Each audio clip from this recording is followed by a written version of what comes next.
గురువుగా విశ్వామిత్రుడు అసలు రామచంద్రమూర్తికి వైవాహిక జీవితం గురించి ఎంత నేర్పాడో ఆ తరువాత సీతారాముల జీవితం అంతా పండింది. మరి సీతమ్మకి ఎవరు నేర్పారు? ఆవిడే చెప్పింది, పాణిప్రదాన కాలేచ, నాకు ఆఖరికి నా చెయ్యి రాముడి చేతిలో పెట్టేటప్పుడు కూడా మా అమ్మ నేర్పిందమ్మా ధర్మం, భర్తని ఎలా అనుగమించాలో నేర్పిందండి. ఆడపిల్లకెవరు నేర్పాలో వాళ్ళు నేర్పారు. వీళ్ళిలా నేర్పారు గొప్పవాళ్ళని మహర్షి కితాబులు ఇవ్వరు. మీరు అసలు రామాయణం చదవాలి. చదువుతుంటే అసలు నేనైతే అంటాను, ఒక పెళ్లి కొడుకు అయ్యేటప్పుడు శ్రీరామాయణం బాలకాండ చదవకుండా పెళ్లి చెయ్యకూడదు. శ్రీరామాయణం బాలకాండ చదవడం పూర్తి చేస్తే వివాహం అంటే ఏమిటో, భార్య అంటే ఏమిటో, గృహస్థాశ్రమం అంటే ఏమిటో అర్థం అవుతుంది. చదవడం అంటే ఏదో కాగితాలు తిప్పడం కాదు, దాని యందు ధార్మిక దృష్టితో చదవాలి. చెక్కాడంతే రామచంద్రమూర్తి. ఒక నదిలో దొరికినటువంటి శిలని తీసుకొచ్చి శిల్పి చెక్కి కన్నులు చెక్కేటప్పుడు చిన్న ఉలి పెట్టి దెబ్బ కొడుతూ చెక్కుతాడు. ఆఖరణ కన్నులు పూర్తయిపోతాయి. కన్నులు పూర్తయిపోయిన తర్వాత విగ్రహానికి ప్రతిష్ఠ జరుగుతుంది. జరిగిన తర్వాత కన్ను చివర చిన్న ఉబ్బెత్తుగా ఉండిపోయింది, ఒక్కసారి కొట్టేయండి ఉలితో అన్నారు అనుకోండి, మహానుభావుడు పరమేశ్వరుడు అలా కొట్టడం కుదరదంటాడు. విశ్వామిత్రుడు చెక్కాడు రామచంద్రమూర్తిని. ఇవాళ మనందరం పూజించి తలుచుకునేటటువంటి రామచంద్రమూర్తిని చెక్కినటువంటి ఘనత విశ్వామిత్రుడిదే. మీరు బాలకాండ చదివితే నాతో పరిపూర్ణంగా అంగీకరిస్తారు. శ్రీరామాయణమంతా గురువుల వాగ్వైభవమే.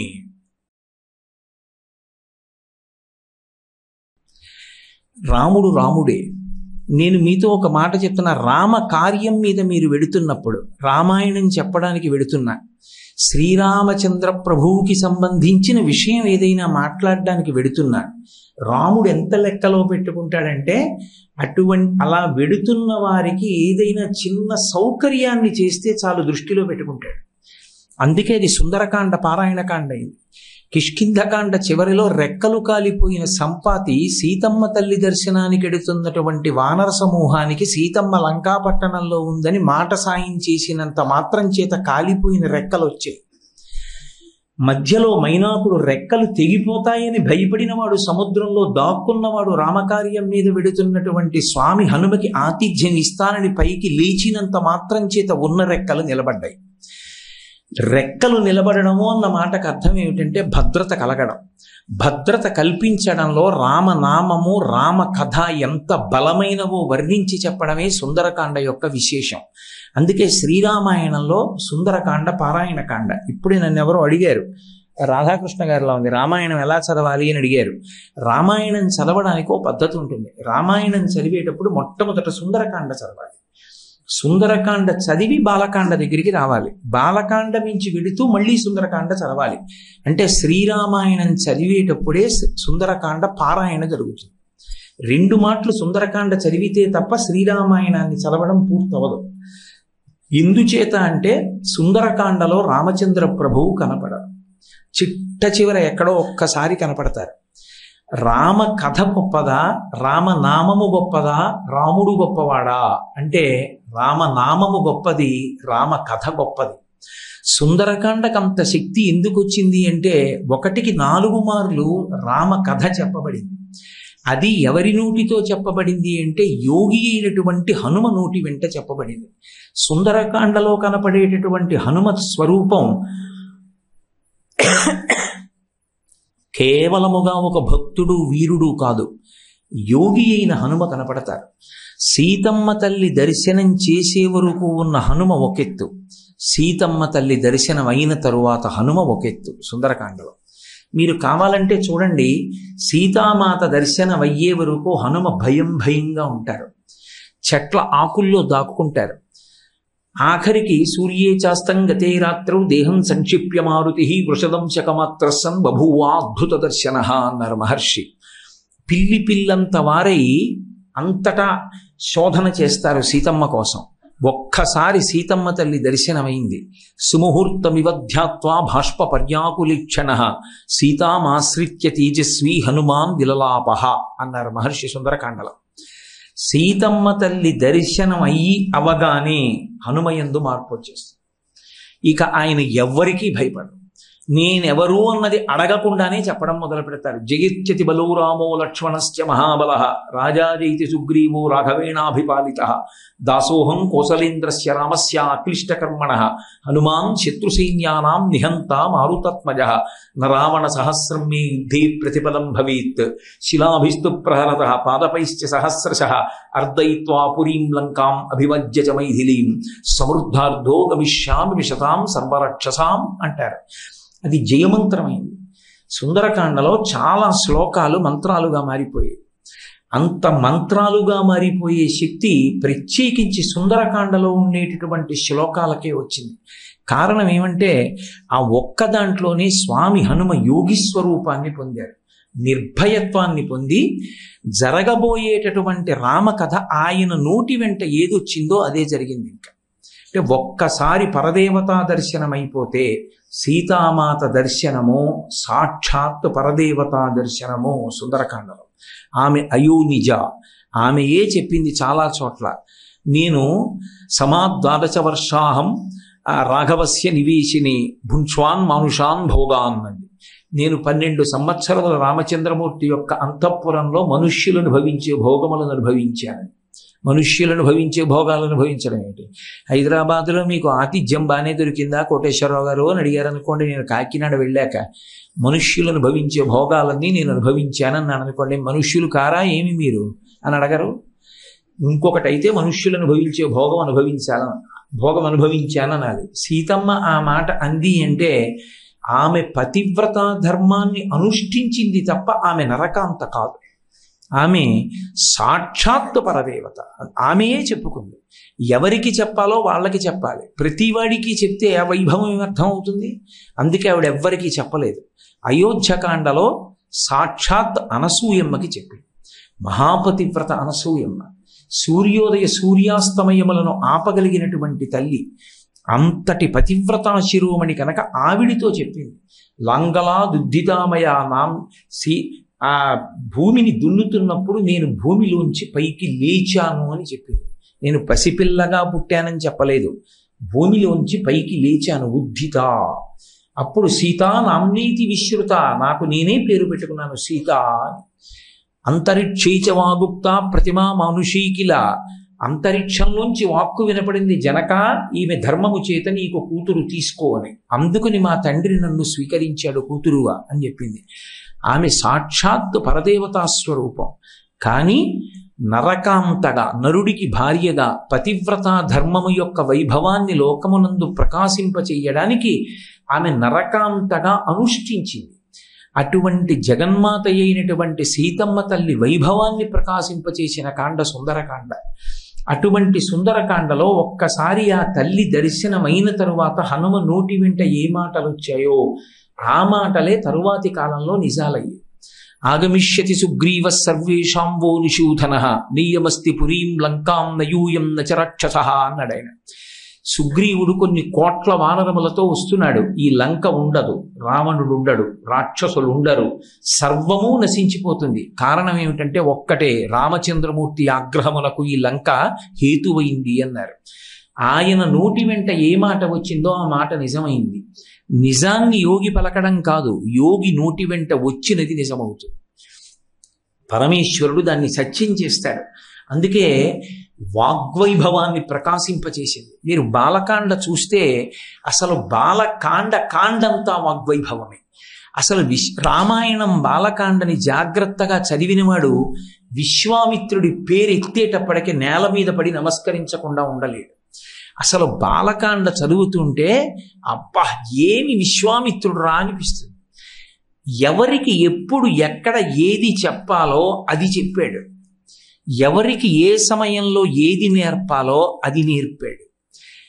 అస్త్ర విద్యనంతటినీ ఇవ్వవలసినటువంటి రాముడికి ఆ వినయం ఉన్నదా లేదా పరీక్ష చూశాడు. వినయము లేనివాడికి ఇంత అస్త్ర సంపదనిచ్చేస్తే, లోకము గురించి పట్టించుకోకుండా అహంకారంతో ఉండేవాడికి ఇంత శక్తి కట్టపెడితే అది లోక వినాశనములకు కారణమవుతుంది. ఆ శక్తిని లోక ప్రయోజనమునకు ఉపయోగించగలడా? ఇచ్చిన తరువాత కూడా గురువు పట్ల వినయంతో ఉండగలడా? ఉన్న శక్తిని మళ్ళీ సమాజమునకు నివేదన చెయ్యగలడా? ఇది పరిశీలించాడు విశ్వామిత్రుడు. వశిష్ఠుడు కూడా రాముడికి విద్యాభ్యాసం చేయించినప్పుడు నేర్పినటువంటి మార్గం అదే.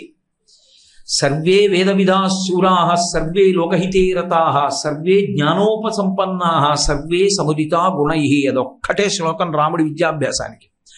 రామలక్ష్మణ భరతులకు వశిష్ఠుడు విద్యాభ్యాసం ఎలా చేయించాడు అన్నదానికి వాల్మీకి మహర్షి ఇచ్చినటువంటి శ్లోకం.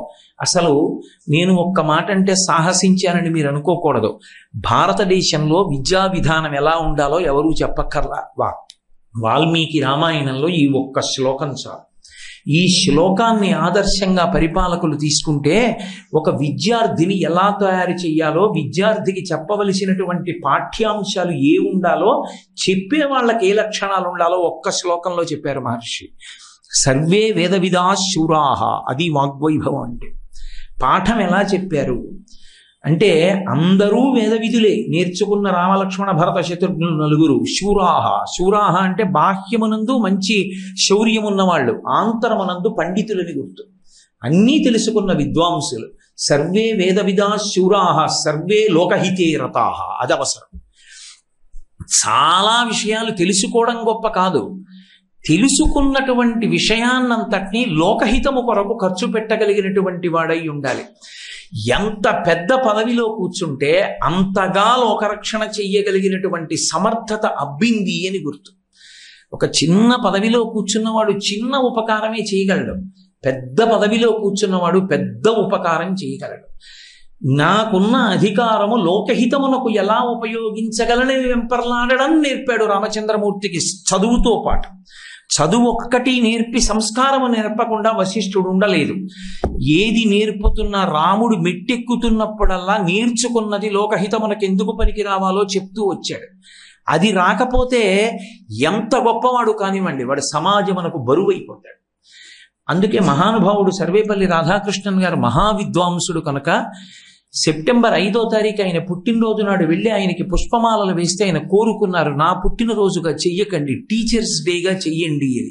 టీచర్స్ డేగా చెయ్యండి అంటే ఆయన ఉద్దేశం ప్రతి స్కూల్లోనూ ఆ టీచర్స్ డే చేసినప్పుడు ఎవరో బయట వాళ్ళని తీసుకొచ్చి అక్కడ పాఠం చెప్పే ఉపాధ్యాయులకు పూలదండలు వేయించి కాసేపు ఆ స్కూల్ గురించి ఆ విద్యా విధానం గురించి మాట్లాడి వెళ్ళమని కాదు.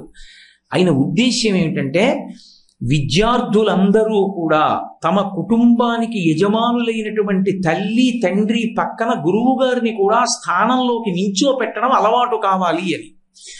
గురువు గారిని కించపరిచి చూడడం, గురువు గారిని చిన్నతనం చేయడం, గురువు గారిని హాస్యానికి వినోదానికి వస్తువుగా చూపించడం ఉగ్రవాదం కన్నా భయంకరమైన నేరం. సమస్త జాతి నశించిపోతుంది. పిల్లలకు అది అలవాటైపోతుంది. ఎక్కడి నుంచి శీలం అబ్బుతుంది, ఎక్కడి నుంచి సంస్కారం అబ్బుతుంది. వాడు ఎంత గొప్పవాడైనా కావచ్చు, ఎముక విరిగిపోతే 5 నిమిషాల్లో కట్టు వెయ్యగలిగినటువంటి సమర్థుడై ఉండొచ్చు. కానీ 200 రూపాయలు ఇస్తే ముందు చూస్తాను, 50 రూపాయలు ఇచ్చిన వాడిని వెనక చూస్తానంటే ఎముకలు విరిగిపోయిన ఎవడికైనా బాధదే. 200 ఇస్తే ముందు చూసి కట్టు కట్టడం ఏంటి, 50 రూపాయలు ఇస్తే వెనక చూసి కట్టు కట్టడం ఏంటి?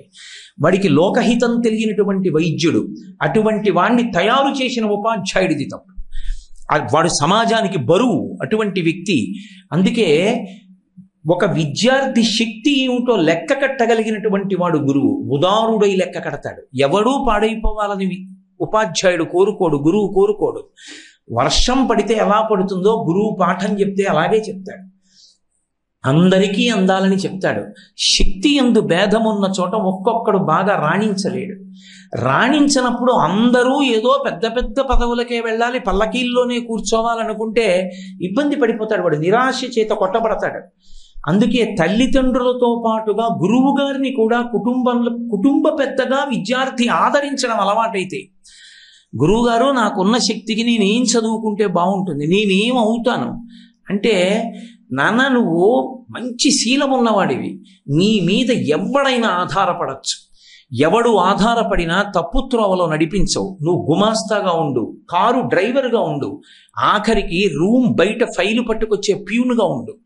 ఎవరిగా ఉన్నావన్న దానిని కాదు, నువ్వు ఉన్నావంటే లోపల ఉన్నవాడు నమ్మకంగా ఉంటాడు. అంత విశ్వాసము నీ దగ్గర ఉంది కాబట్టి. కానీ నీకు పెద్ద చదువు చదివే దక్షత లేదు, అందుకు నువ్వు ఇదిగో ఇలా చదువుకుని ఈ స్థానంలో రాణించు అని గురువు చెప్పగలడు. ఎందుకంటే విద్యార్థి యొక్క శక్తి గురువు తెలుసుకుని ఉన్నవాడు. ఆ గురువుని తల్లి తండ్రి పక్కన స్థానం ఇచ్చి గౌరవించిన నాడు విద్యార్థులు గురువుని తల్లిదండ్రుల కన్నా కూడా అధికంగా అథవా సమానంగా చూసి గౌరవిస్తే సమాజం ఎంత ఉన్నత పథంలో ప్రయాణిస్తుందో, విద్యార్థులందరికీ ఎంత చక్కటి మార్గదర్శనం దొరుకుతుందో మీరు ఆలోచించండి. దార్శనికుడైనటువంటి సర్వేపల్లి రాధాకృష్ణన్ గారు కలకన్నాడు మహానుభావుడు, ఈ దేశం విద్యా విధానం అలా ఉండాలి అని. అంటే ఒక సూర్యుండు సమస్త జీవులకు తానొక్కొక్కడై తోచుపోలిక ఏ దేవుడు సర్వకాలము మహాలీలన్ అంటాడు పోతన గారు భాగవతంలో. ఒక్క సూర్యుడే అందరికీ, ఎవరికి వాడే మా సూర్యుడే అనిపిస్తాడు. అలా ఒక్క పాఠం చెప్పిన గురువుగారు ప్రతి పిల్లవాడికి కూడా మా గురువుగారే నాకు దక్షుడు, నా భవిష్యత్తు చెప్పగలిగిన వాడు, నేనేమవాలో చెప్పినటువంటి మహానుభావుడు అన్న గౌరవం నాటుకుపోయేటట్టుగా అనుబంధం ఏర్పరచడానికి సంవత్సరానికి ఒక్కరోజు ఈ కార్యక్రమాన్ని చేపట్టండి, ఆ అనుబంధం ఏర్పరచండి అని ఆయన చెప్పాడు. సరే, ఏదైనా సరే ఒకలా చెప్తే ఒకలా వాడుకోవడం అలవాటైపోయిన స్థితిలో మనం ఉన్నాం కాబట్టి ఇప్పుడు అది ఎలా నడుస్తోంది అన్న దాని గురించి నేను మాట్లాడడానికి సిద్ధంగా లేను. కాబట్టి మాట చెప్పడం అన్నది ఎంత శక్తివంతం అంటే, రాముడు అంత గొప్ప శీలము కలిగిన వాడు ఎందుకు అయ్యాడు, రాముడు దేవుడు కాబట్టి అయ్యాడు అన్న మాట నేను ససేమిరా అంగీకరించాను. నరుడిగా పుట్టాలని కోరుకున్నాడు కాబట్టే కౌసల్య గర్భవాసం చేసి 12 నెలలు కడుపులో ఉండి బయటికి వచ్చాడు. నరుడైతే తప్ప రావణ సంహారం చెయ్యలేడు. తతశ్చ ద్వాదశే మాసే చైత్రే నావమికే తిథౌ నక్షత్రేదితి దైవచ్చే సోచ్ఛ సంస్థేషు పంచషు గృహేషు కర్కటే లగ్నే వాక్పతాం విందునా సహా ప్రోద్యమానే జగన్నాథం సర్వలోక నమస్కృతం అన్నారు మహర్షి బాలకాండలో.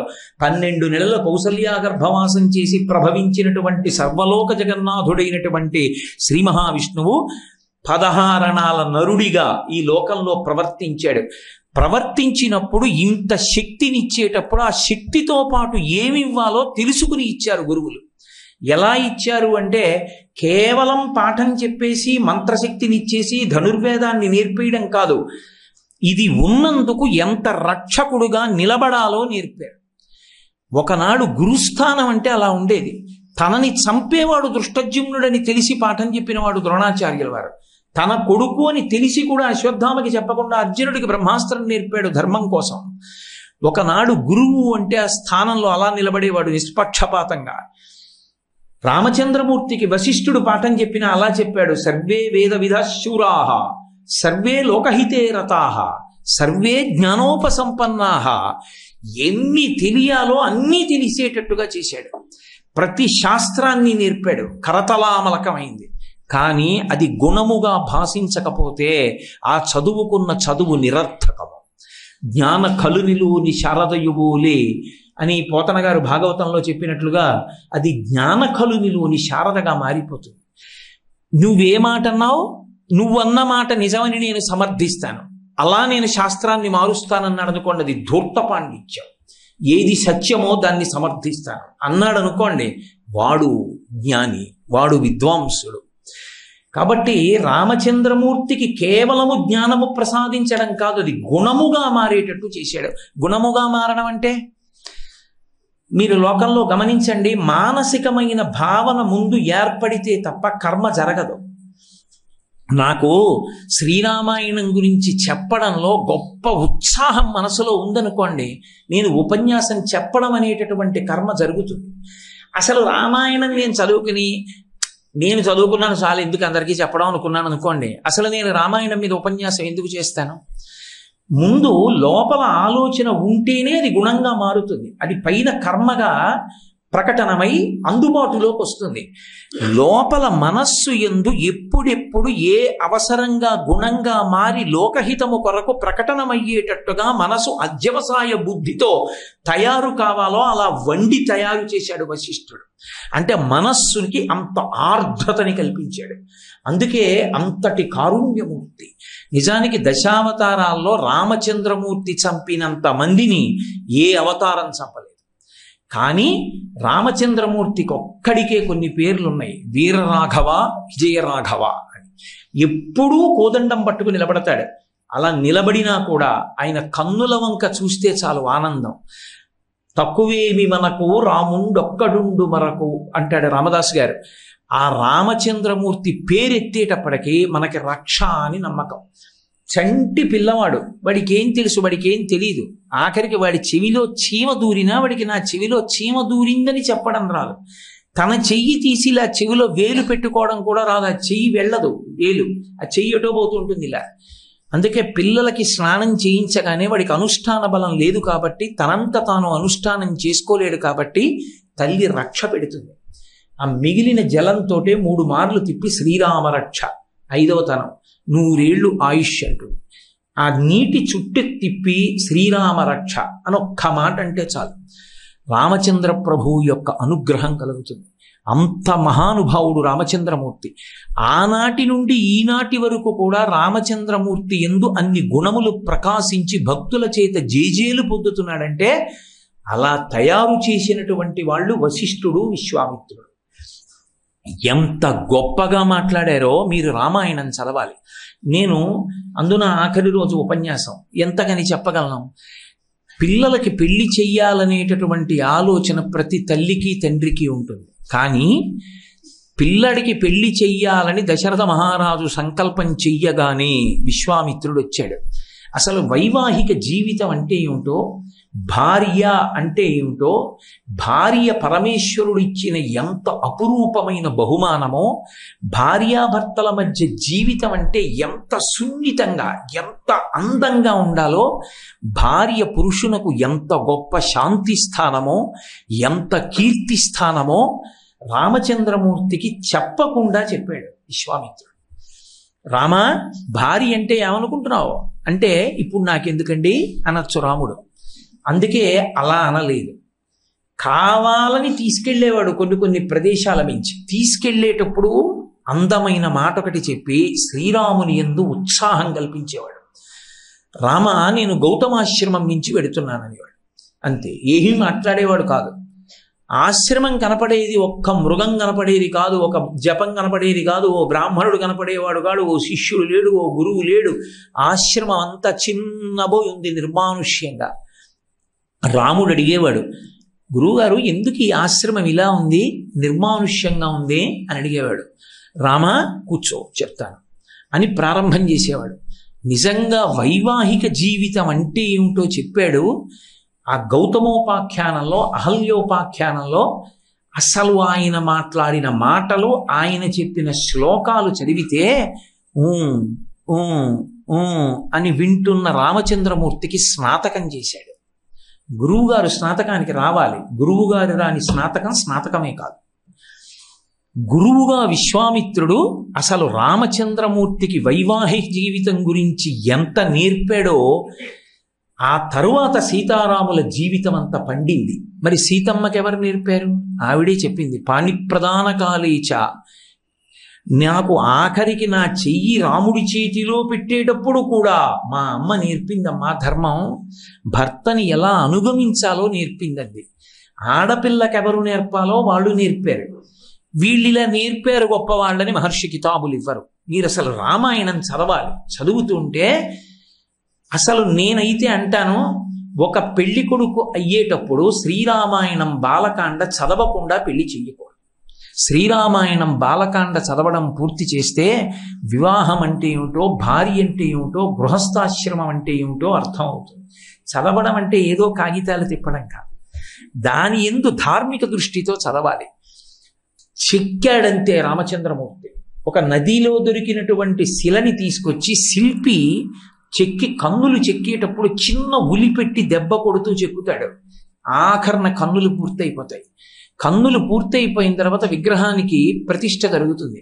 జరిగిన తర్వాత కన్ను చివర చిన్న ఉబ్బెత్తుగా ఉండిపోయింది, ఒక్కసారి కొట్టేయండి ఉలితో అన్నారు అనుకోండి, మహానుభావుడు పరమేశ్వరుడు అలా కొట్టడం కుదరదంటాడు. విశ్వామిత్రుడు చెక్కాడు రామచంద్రమూర్తిని. ఇవాళ మనందరం పూజించి తలుచుకునేటటువంటి రామచంద్రమూర్తిని చెక్కినటువంటి ఘనత విశ్వామిత్రుడిదే. మీరు బాలకాండ చదివితే నాతో పరిపూర్ణంగా అంగీకరిస్తారు. శ్రీరామాయణమంతా గురువుల వాగ్వైభవమే. ఎక్కడెక్కడ అవసరమో అక్కడక్కడ గురువు జోక్యం చేసుకున్నాడు రాముడి జీవితంలో. ఒక్క కారణానికే జోక్యం చేసుకున్నాడు. గురువు యందు రామునకున్న భక్తి అటువంటి. గురువుని మించిన శక్తి ఈ ప్రపంచంలో ఇంకొకటి లేదు. అది గురువు యందు ఉంటుంది అనుకోవడం తప్పు. గురువు యందు ఆ శక్తి ఉంటుంది కాదు, నీ గురి వలన గురువు యందు చేరుతుంది. నీకు గురి లేనప్పుడు అవతల వాడు ఎంత గొప్పవాడైనా ఆయన గురుత్వము నిన్ను రక్షించదు. నీకు గురి ఉంటే అది బండరాయి అయినా గురువు అయి నిన్ను కాపాడేస్తుంది. ఎందుచేత అంటే నీ గురి వలన అవతలవాడు గురువు తప్ప, నీకు గురి లేనప్పుడు అవతలవాడు ఎంత గొప్పవాడైనా గురువు కాలేడు. శంకర భగవత్పాదులు ఇటు నించున్నారు స్నానం చేస్తూ. పద్మపాదాచార్యుల వారు బట్టలు తెచ్చి శంకరాచార్యుల వారికి ఇచ్చి అవతల ఒడ్డులో స్నానం చేస్తున్నారు. స్నానం చేసి ఎందుకో శంకరాచార్యుల వారు ఇలా చూసి ఇలా రా అన్నారు శిష్యుణ్ణి. యథాలాపంగా అన్నారు ఇలా రా అన్నారు. అంటే ఆయన ఉద్దేశం నదికి అవతల వైపు నుంచి గట్టు మించి రమ్మని. లోపల ఇలా రా అన్నారు. మా గురువు గారు ఇలా రా అన్నారు, నేను ఇలాగే పెడతాను అంతే, గురు శాసనాన్ని అతిక్రమించనని గంగా నది మించి అడుగులు వేసుకుంటూ వెళ్ళిపోయారు ఆయన. గురువు మాట మీద ఉన్న విశ్వాసానికి ఆయన నీటి మీద నడుస్తుంటే పద్మములు పైకొచ్చి పాదములు పట్టుకున్నాయి. అందుకని పద్మపాదాచార్యుల వారయ్యారు. నీ గురి గురువు. ఆ గురి లేనప్పుడు అవతలవాడు గురి కాలేడు. రాముడి శక్తి అంతా ఎక్కడుంది అంటే గురువుల పట్ల ఆయనకున్న గౌరవం అటువంటిది. ఎక్కడైనా మాట్లాడతాడు. గురువులు కనపడితే, ఋషులు కనపడితే ప్రణిపాతం చేసి కూర్చుంటాడు. మీరు రామాయణం చదవండి, రాముడు మాట్లాడడం ఆగిపోతుంది, ఇక మాట్లాడడం. మీరు బాలకాండ చదవండి, అయోధ్యకాండ చదవండి, ఒక్క మాట మాట్లాడడం. ఎప్పుడు గురువు గారు మాట్లాడుతుంటే వినడమే. ఒక మాట మాట్లాడి గురువు మాట్లాడేటట్టు చేస్తాడు.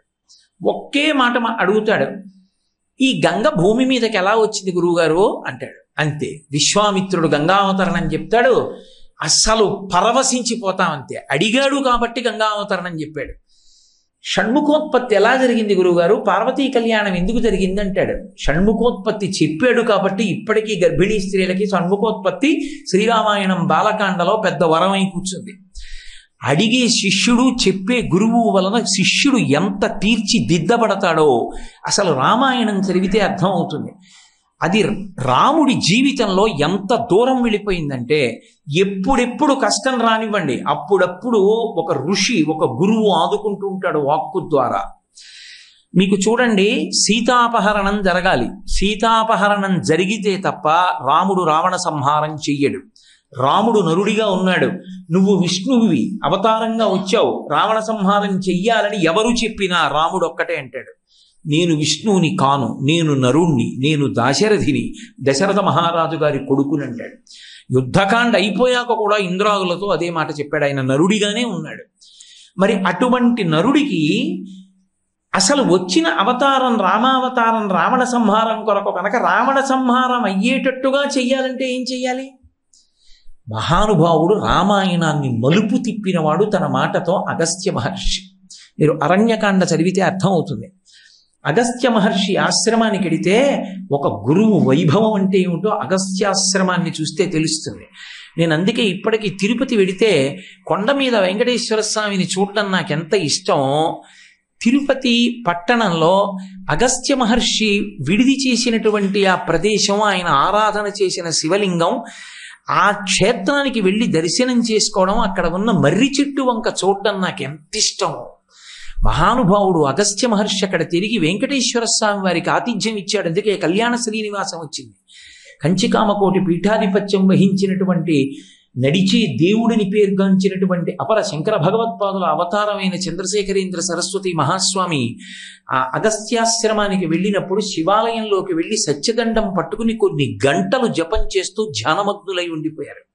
అంత శక్తి కలిగిన లింగం ఈ లింగం అని చెప్పారు. అగస్త్య ప్రతిష్ఠ శివలింగం. దేవతలు ఆ ఆశ్రమానికి వస్తుండేవారు. సాధారణంగా దేవతలను ఆవాహన చేస్తారు. అగస్త్యాశ్రమానికి దేవతలకు ఆవాహన కాదు, ఆయా స్థానములకు దేవతలు వచ్చి అగస్త్య మహర్షిని పూజ చేసి పెడతారు. అది అగస్త్య శక్తి. అటువంటి అగస్త్యుడు ఒక మాట అన్నాడు, సీతారామ లక్ష్మణులారా 14 ఏళ్ళు పూర్తయ్యే వరకు నా దగ్గర ఉండండి అన్నాడు. రాముడేమనలేదు. ఒక్క క్షణం ఆలోచించి అన్నాడు, వద్దులేండి. రామా, నేను ఉండమన్నాను, కానీ ఇప్పుడు వద్దంటున్నాను. ఇక్కడ దగ్గరలో వేరొక ప్రదేశం ఉంది, నువ్వు అక్కడ ఉండన్నాడు. ఏ జనస్థానంలో ఉండగా సీతాపహరణం జరిగిందో ఆ ప్రదేశంలో ఉండమని రాముణ్ణి పంపినవాడు అగస్త్యుడే. ఎందుకు చెప్పాడంటే సీతాపహరణం జరగాలని చెప్పాడు. సీతాపహరణం జరిగితే తప్ప రావణ సంహారం అవదు. రావణ సంహారం అవ్వకపోతే రామావతార ప్రయోజనము పూర్తి కాదు. ఒక్క మాటతో రామాయణం యొక్క దిశ తిప్పేశాడంతే అగస్త్యుడు.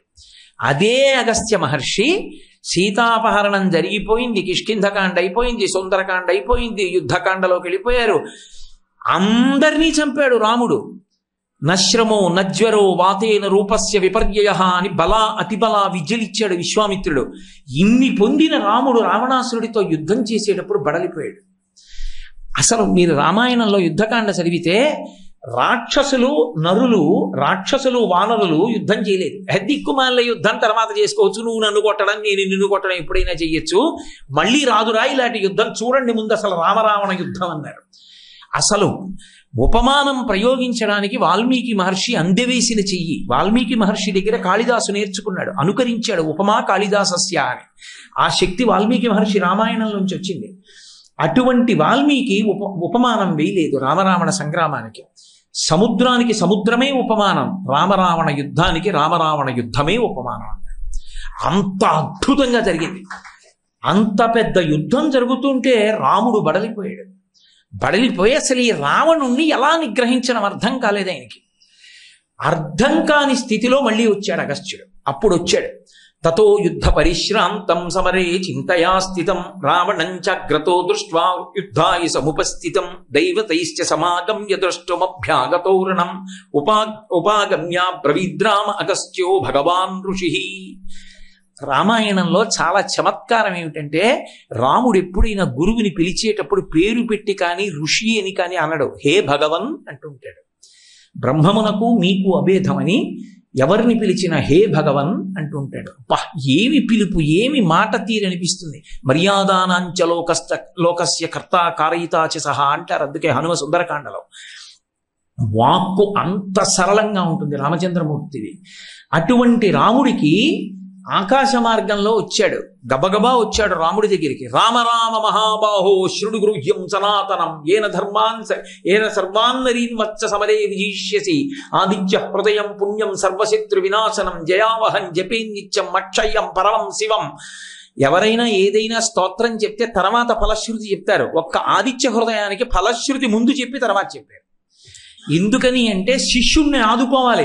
రామ రామ ఒక్క మాట పిలవలేదు, రామ రామ మహాబాహో అని పిలిచాడు. రామ రామ అంటే ఆర్తి ప్రకటన.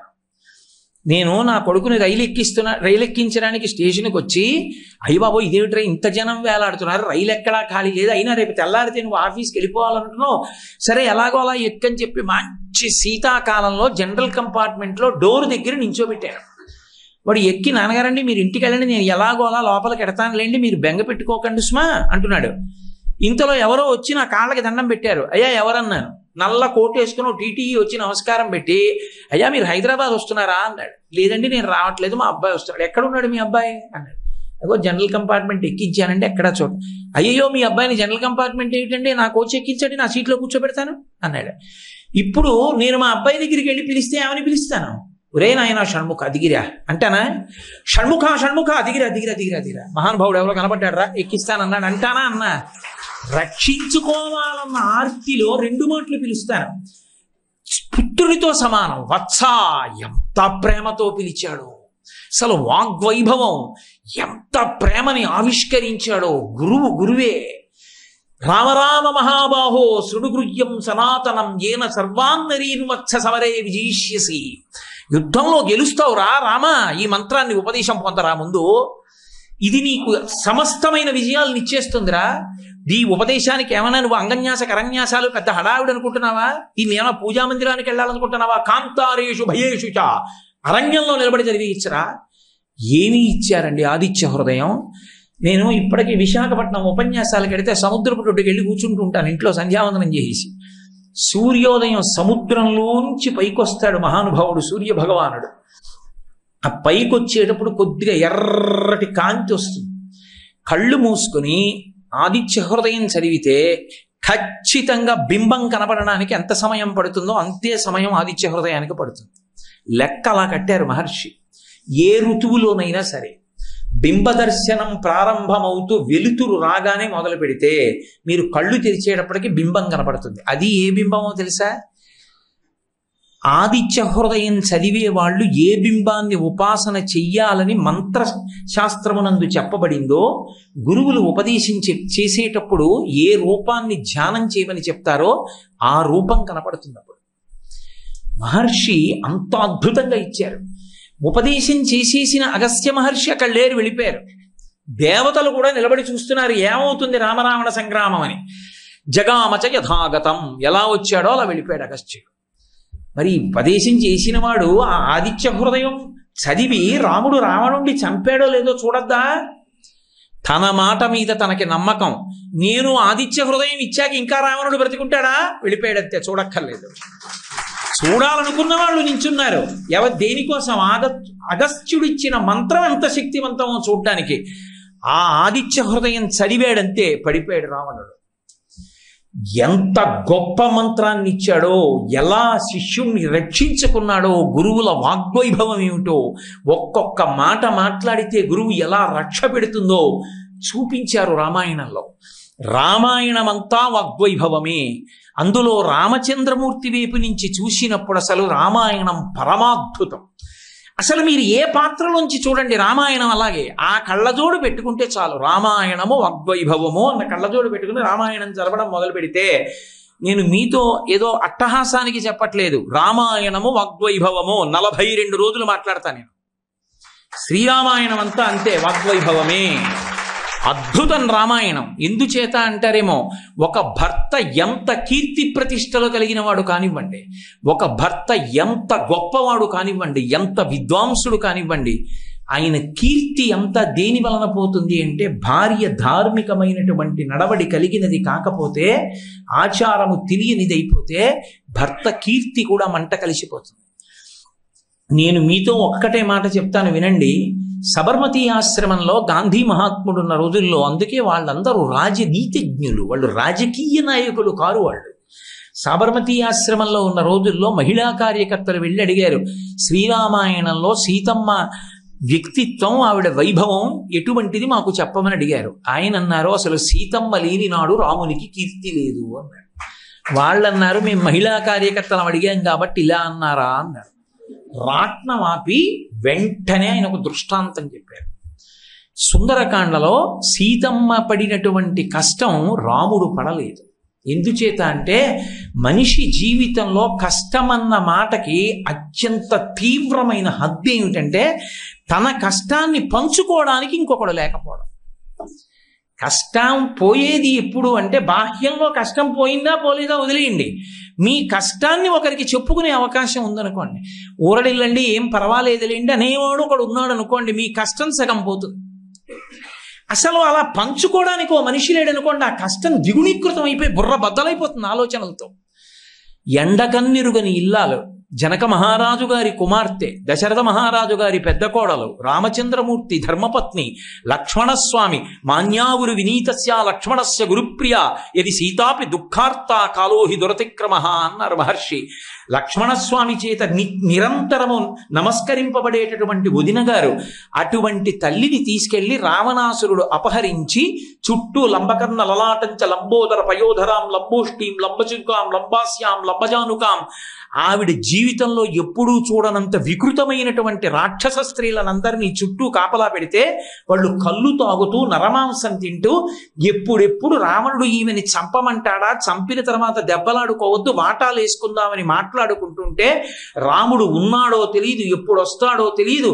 భూమౌచ చెయ్యా నియమశ్చ ధర్మే పతివ్రతాత్వం విఫలం నమేదం అంటుంది ఒక చోట. అన్ని నియమాలు పాటిస్తూ పతివ్రతా ధర్మానికి కట్టుబడి ఉండిపోయినటువంటి సీతమ్మ తన కష్టం చెప్పుకోవడానికి వేరొక మనిషి లేడు. ఎవరిది కష్టం?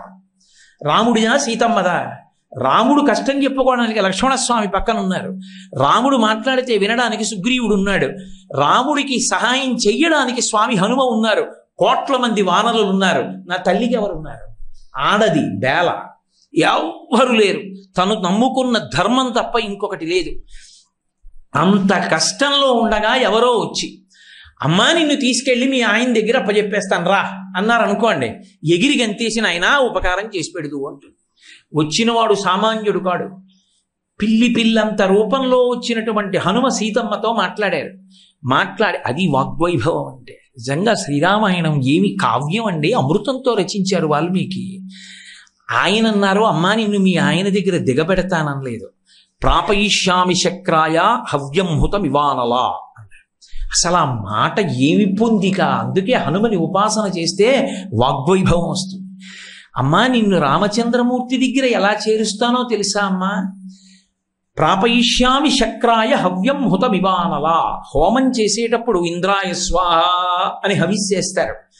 అగ్నిహోత్రుడు దాన్ని పుచ్చుకుంటాడు, పుచ్చుకుని పట్టుకెళ్ళి ఇంద్రుడికి ఇస్తాడు.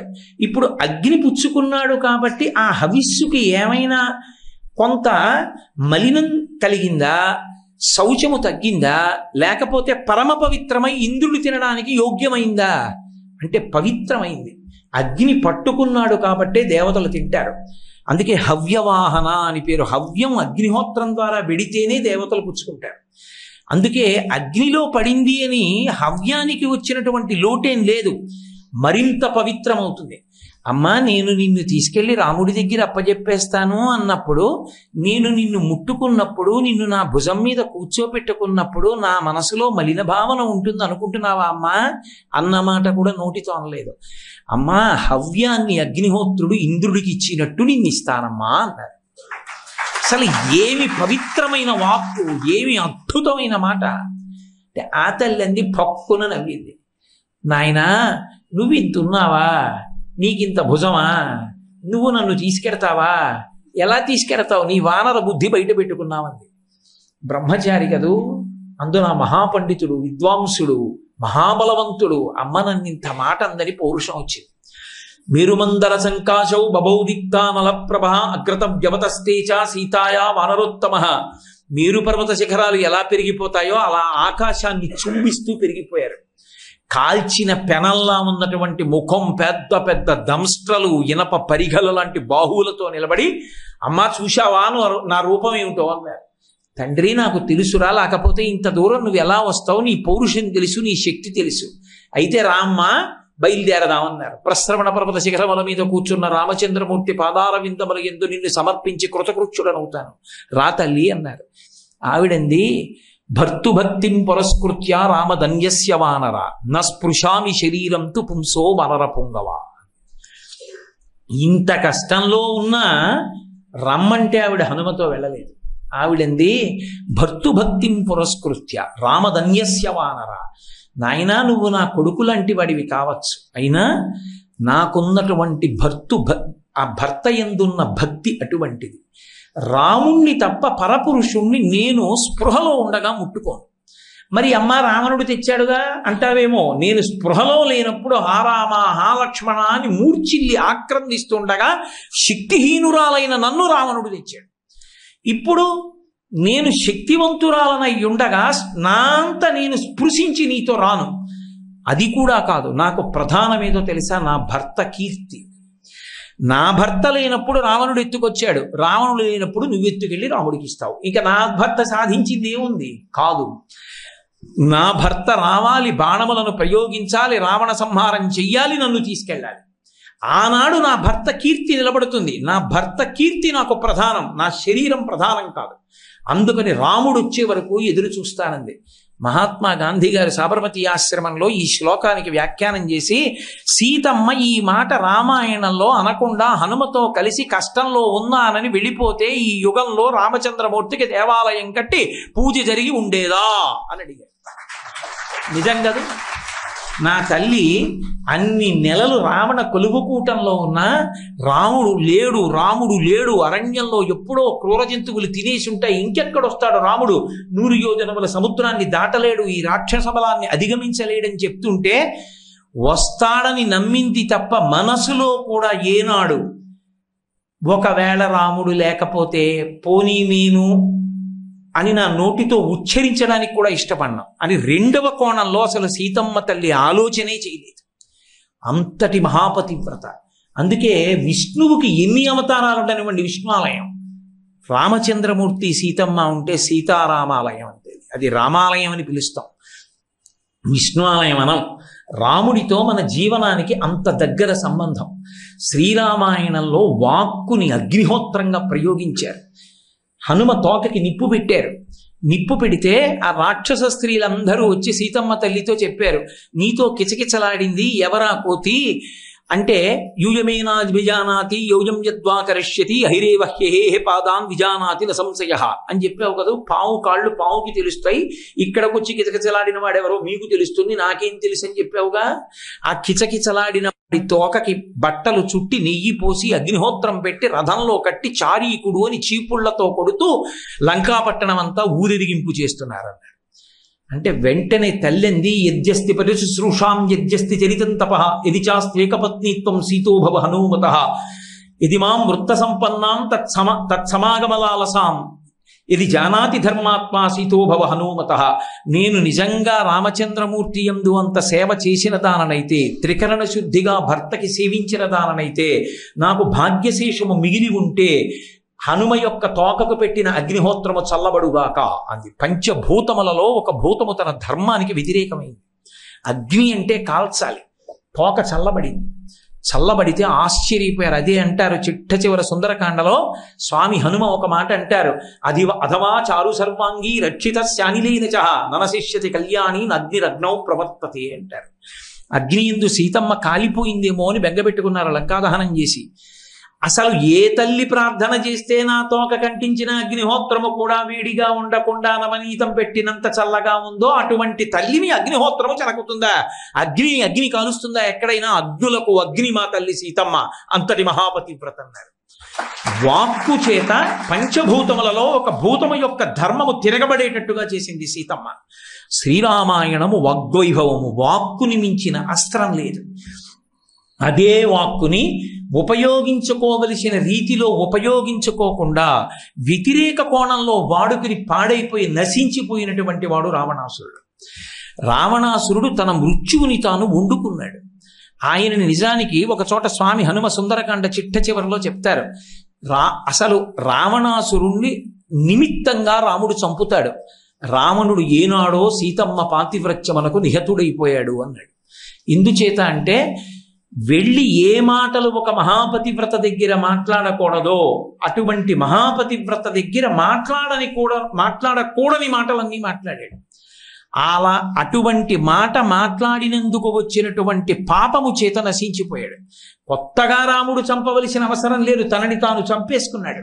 అందుకే సీతమ్మని జుట్టు పట్టి ఈడ్చుకొస్తున్నప్పుడు సమాధిలో ఉన్న చతుర్ముఖ బ్రహ్మగారు ఉలిక్కిపడ్డాడు. ఉలిక్కిపడి నువ్వు చావడానికి కావలసిన పాపాన్ని వండుకుంటున్నావురా అన్నాడు.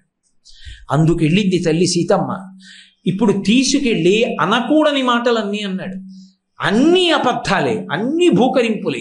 స్వధర్మో రక్షసాంభీరు సర్వధైవన సంచయ గమనం వా పరస్త్రీణాం హరణం సంప్రమధ్యమా ఇదంతే చారు సంజాతే యవ్వనం వ్యతివర్తతే యతతీతం పునర్నైతి శ్రోత శ్రీఘ్రమపామివ ఏవం చైతదు కామాంతో నత్వాం స్పృక్ష్యామి మైథిలి కామం కామశరీరం మే యథా కామం ప్రవర్తితాం ఏకవేణీ ధరాశయ్యాం ఝానం మలినమంబరం అస్థానే ఉపవాసస్య నైతానోపైకానితే పిబ విహర రమస్వ భుంచ భోగాన్ ధన్విజయం ప్రదిశామి మిదినించ మయి లలలనే యథాసుఖత్వం తైచి సమేత్వ లలంతు బాంధవాస్తే.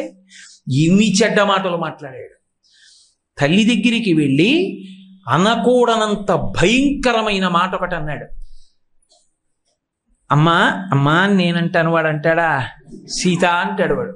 సీత, నిన్ను చూసిన తర్వాత నా భర్తలతో రమించినా నాకు తృప్తి కలగట్లేదన్నాడు. అనరాని మాట. ఒక కొడుకు తల్లిని చూడకూడని చూపు చూస్తే తల్లి ఎంత సిగ్గుపడుతుందో అలా సిగ్గుపడింది అమ్మవారు.